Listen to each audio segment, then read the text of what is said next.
ko'rsatayotgan chizig'imiz bor. Mana bu. Mana bu qanaqa chiziq? Yo'l bering chiziq. Mana bu qanaqa belgi? Yo'l bering belgisi. Yo'l bering chizig'i. Ikkovi birga bitta joyga o'rnatiladi. Ma'nosi 1-13 ko'ndalang bir qator bo'lib terilgan uch burchak. Bu chiziqlar to'xtash chizig'i kabi yo'lga mana shuni chiziladi. Ya'ni haydovchimiz asosiy yo'ldan mashina kelayotgan bo'lsa, shu chiziqqa taqab to'xtash kerak. Agarda asosiy yo'ldan mashina bo'lmasa, to'xtamay o'tib ketaversa bo'ladi.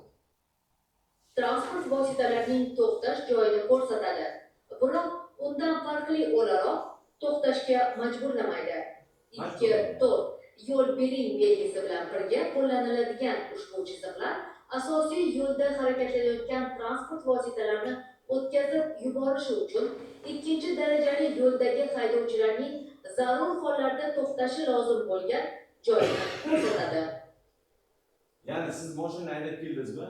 Mana ana shu joyda mashinangizni taqab to'xtaysiz mana shu yerda. Tushunarlimi? Bosib to'xtadi. Lekin agarda asosiy yo'lda mashina bo'lmasa, to'xtamay o'tib ketaversangiz bo'ladi. Tushundingizmi?